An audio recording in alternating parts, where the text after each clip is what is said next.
Has your life ever taken a turn that you never saw coming? I mean, aside from the one that we all experienced in March, right? When COVID struck and none of us saw the world we live in now. Uh, Jesus' ministry had just kind of started. He'd been baptized, he went out to the wilderness to pray, and he comes out of that and he goes out to teach. And so he goes down by the Sea of Galilee to teach people. And the way that the story tells it in Luke 5, and the way I kind of imagine it is, as he's teaching, people are hearing new things. This is a new rabbi, and he's teaching in a way that no one else has really taught before, the things he's talking about. And so more and more people start showing up, and I imagine maybe Jesus keeps kind of walking backwards a little bit to make a little bit more room, allow more people in, and suddenly he feels maybe a little bit of water on his ankles, and he realizes, oh, I'm out of room. So he looks around, and there's some fishing boats, and I wonder if he smiles out of the corner of his mouth because he knows that he's actually here in part to meet these fishermen. And so he goes over to the boats and he says, "Hey, I'm gonna use your boat if it would be all right to continue speaking." And so he climbs up on the boat and everybody can see him. Now he's got kind of a platform, and he continues teaching through the day. And then late in the day, as he's wrapped up, he turns to the fishermen that own the boats.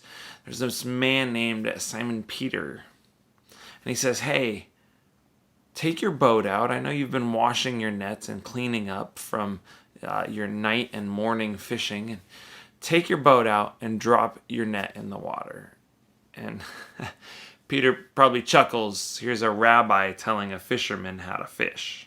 It's like, all right, well, I'll humor you because obviously you feel, maybe this rabbi feels bad that he's been using my boat all day. He wants to try and help me out, and he'll pray that I catch another couple of fish or something. And so he heads out along with some of his business partners, James and John, who fish with their father, and they all kind of head out a little ways. They drop their nets, and suddenly their nets are like full of fish, right? And immediately Peter, James, and John, they realize like they grew up on this water.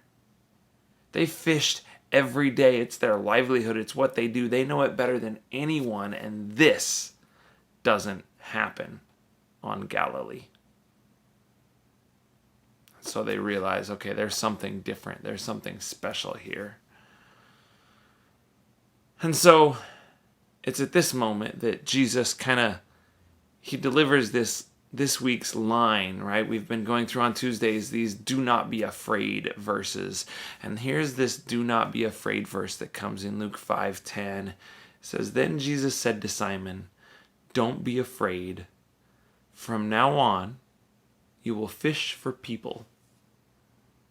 I love that. Like, hey, don't be afraid, but pretty much everything's about to change. Jesus offers like this new life and new travels and new relationships, right? He offers a new purpose. And I think if we're honest, like, new is scary, isn't it? Like, new is makes us uncomfortable. It's frightening. We're not quite sure. It can be thrust on us, or sometimes we can choose it, but we're maybe a little gun shy. We want to have maybe some questions answered first before we venture out. What's the risk that I'm taking? Maybe we want to be able to grieve what it is that we have to let go of. We want to take time. We don't know how to process that. But Jesus tells them, hey, don't be afraid. I have a plan for you, and it's a plan to change lives. It's a plan to bring a message that will literally transform history itself. I imagine, what if they had chosen to stay in their own comfort zone? Like, what if Peter, James, and John, what if they decided to prioritize their own comfort over changing the lives that Jesus was calling them to go and change? what if they decided to sit down and say, all right, Jesus, I sort of understand what you're saying, but I have a list of questions that you're going to have to clarify first. Like, what if they just said no? I'm not sure what new experience you might be having. Maybe there's something that is about to happen. It's just around the corner for you. Maybe it's just you're still having a difficult time processing the new that we're dealing with right now. Don't worry. More new is around the corner.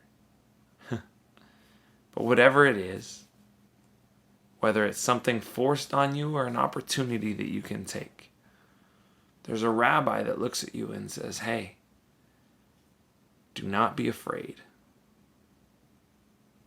I'm going to bring some people whose lives can be changed by you. So my prayer is you'll hear that message from Jesus today. I pray that you'll hear those words. Hey, come fish for people. And the text says that the disciples, it says they left everything and followed Jesus. Let me pray for you. God, thank you so much that you call us out of our comfort zones, that you call us into the unknown to us, but that you know every bit of it, that you're the author and finisher of our faith, that you make all things work together for good in the end. And so we trust you just as though those disciples took that moment to trust on the shore of Galilee. May we trust you today with whatever we might be facing. I pray this in your name. Amen.